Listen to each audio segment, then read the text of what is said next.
Korea said the DPRK should be met with new sanctions by the UN Security Council to completely isolate the country. Seoul and Washington also discussed deploying strategic U.S. military assets to the Korean Peninsula.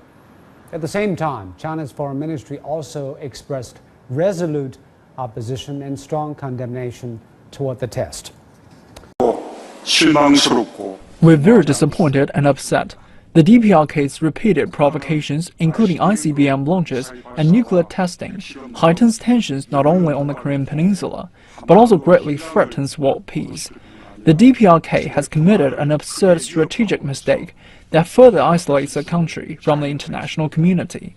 In response to the DPRK's provocation, our government, along with the international community, will develop measures against the North, and we will make the DPRK have no option other than giving up its nuclear and missile programs. 김정은 동지 국가 핵무력 완성의 완결 단계 목표를 달성하기 위한 이란 대륙간 탄도로켓 장착용 수소탄 시험에서 완전 성공. 우리의 핵과학자들은 9월 3일 12시 우리나라 북부 핵시험장에서 대륙간 탄도로켓 장착용 수소탄 시험을 성공적으로 단행하였다.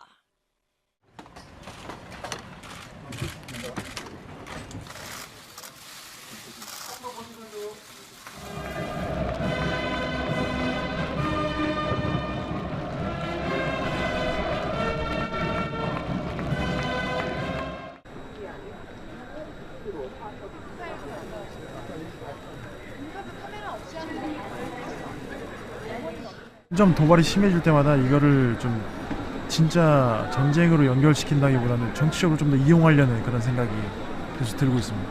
저희가 일단 크게 할 수 있는 거는 미국이랑 조금 더 긴밀하게 그 협의를 봐서 조금 더 북한이랑 대화를 좀 해야 된다고, 아니면 이렇게 협상을 해야 된다고 생각을 합니다.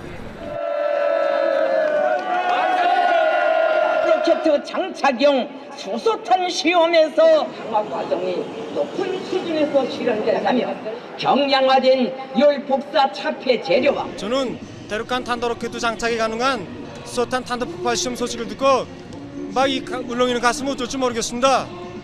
경량 최고영조등께서 이끄시는 우리 핵무력 강화의 조치는 그 어떤 적들이 암만 제조를 가하고 한다 해도 경량 최고영조 김정은 계시면 우리는 반드시 이긴다는 것을 다시금 뼈새기게 되었습니다. 과학자 기술자들에게 뜨거운 축하. The mood in South Korea after North Korea launched its sixth and largest nuclear test. And industrial companies, manufacturing concerns that benefit from, say, Chinese, North Korean coal, or maybe North Korean seafood in the food products industry. This is going to be difficult to do, and Lavrov is signaling what the Russian intent here, which is that, you know, this was said, of course, before the latest test, so they may have a change of mind after this latest test. But we may have to do this unilaterally or with allies, and not do it through the UN. I mean, is it difficult from just a procedural process that the Treasury Department has to go out and identify all these people, and it's a little bit of a puzzle figuring out where all the money's going, or is it difficult because there's some economic hardship involved, possibly for us? Well, it's not so much the latter. It is the former, okay. But it's also sending a very strong message, which is to the Chinese, which is, okay, you can continue to play this game of having a big bump up in trade in the first part of the year, and then agreeing to significant sanctions. And we have to give the Chinese credit. Let's see if they follow through on it. But they said we're going to stop buying the things that we were buying from them earlier, primarily seafood, coal, other raw commodities.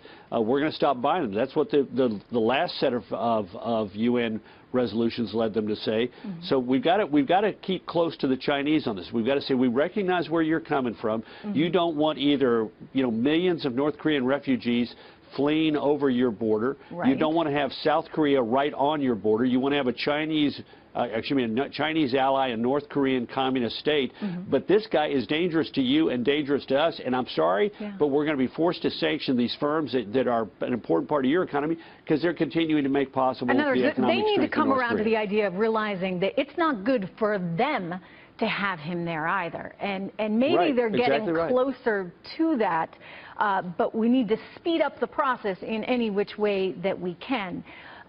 Do you think that there is the sort of wherewithal within the administration? And I'm not talking about the president, because I think the president has made it very, very clear, and you think back to his fire and fury comments, how much he detests this North Korean dictator there. But also within his administration, is there enough of a sort of a willingness, if you would, Carl, to do what we need to do? I think so. I think so. You saw it in Mattis's comments, which I think the president's comments, I don't want to be critical of them, fire and fury, but they were a little bit imprecise, and Mattis put the precision into them by saying, by making it clear, if you fire at Guam, you're firing at U.S. territory, and that will be considered an act of war. I thought in many ways that was even more powerful than the president's comments, directionally both the same. Are we going to get there? Yes. Do you think we will be at war at some point, Carl, in this administration with North Korea? You know what? My sense is no, because I do think that they've made this is a mistake on their part.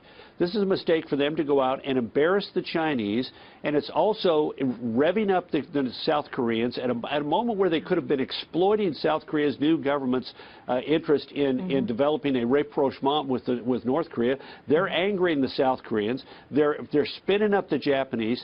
And look, we got to remember, in this region of the world, for centuries, there has been animosity between the Japanese and the Chinese, and there has been animosity between the Koreans and the Chinese. And I don't mean for decades, I mean for millennia. And what is happening now is that these historic forces are being set in motion. They're going to ultimately result in a stronger Japan militarily. Okay. The post-World War II era is going to be over. They're going to be stronger militarily, and the Koreans are going to rediscover those well springs, if you will, of their antagonism towards China. And China doesn't want either one of those things. Yeah, I hear you. All right. I think that it was in Kim Jong-un's interest to try to keep the temperature as low as possible, because that way he could actually develop his missiles and his nukes, because you don't need to test all the time. He would be able to do that, keep the temperature low, the United States not paying any attention to him or paying little attention. And that would have meant in about a year's time, maybe even 9 months, he would have a fully developed capability. But he didn't do that, and now we've really forced to deal with this before he is able, I think, to put a nuke on a missile and to launch it at the United States. You say the U.S. is forced to deal with this. What does that mean? What are we forced to do in your mind? Well, I think that essentially, you know, Secretary Tillerson, President Trump on the 22nd of last month, they were talking about how there was a pathway to peace and how the North Koreans were starting to respect us. Well, clearly we've been disrespected, and now, you know, we have seen all sorts of missile tests, one over Japan last Tuesday. Yep. This is really serious for our allies and friends, and it challenges the credibility of the United States. Very much so. This graphic behind us is a visual depiction of the 6 tests that they've conducted. You look at the first being a kiloton over a decade ago to last night's 120 kilotons, 10 times larger than the bomb they tested just a year ago. Right, and that could do a lot of damage. You know, this is psychological, of course, because the North Koreans are making very fast progress. One of the things that we need to be asking, and not only with nukes but also with missiles, they have to be getting help. The least likely explanation is that they're doing this on their own. We need to know who has been giving them the technical assistance, plus also the materials, as well as the diplomatic, economic, and money laundering support that's necessary to be able to do 120 kilotons. Oh, it's a great point. We've got another map we're going to put up on the screen of North Korea and their testing sites. Obviously, of who may be helping them, well, one of the countries that borders them is massive, with a great deal of technology, believed to be their client state in China. How responsible is China for this test, and will this finally in any way force them to put the screws to this regime? The Chinese will be only forced to put the screws to the regime when we put the screws to China. You know, China has been supplying semi-processed fissile material for the nuclear weapons program and some minor components and equipment. But for the ballistic missile program, China's help has been substantial. Why has China been helping them? Well, because every time North Korea does something provocative, we run to China and ask for their cooperation. We plead with them. We send the Secretary of State or some other high envoy. And that way, you know, the Chinese are able to divert us from our talking about things that matter to us, like South China Sea, predatory trade practices, cyber attacks. We don't discuss those when we're talking about and obsessed with North Korea. So Beijing finds that, at least on a short term, this is very, very advantageous for them. So do you think Beijing wants Kim Jong-un's regime to continue to pursue this, to be that sort of satellite agitator that prevents our ability to influence that region? Because once they've got that nuclear capability, there's almost a permanent blackmail over what the U.S. can do. Well, certainly. And I think the Chinese, they have sort of an ambivalent attitude, but, where it counts, at the top of the political system, with the Chinese military and with Xi Jinping, the ruler, I think that they find that this is good for them. Now, a lot of people, like in the foreign ministry and certainly in the policy-making community, they think that this is really bad for China in the long run, and they certainly are right, because China gets hurt more by North Korea if you think a decade, 2 decades down the road. But when it counts in, the next month or two, this is really good for the Chinese, as I mentioned. Okay, if it's good for the Chinese, it's probably not good for us at this point. So if you've got an America First view of this, and you say, we're living under a potential blackmail scenario, sanctions haven't worked, UN resolutions haven't worked, maybe they're not strong enough sanctions at this point. Certainly not.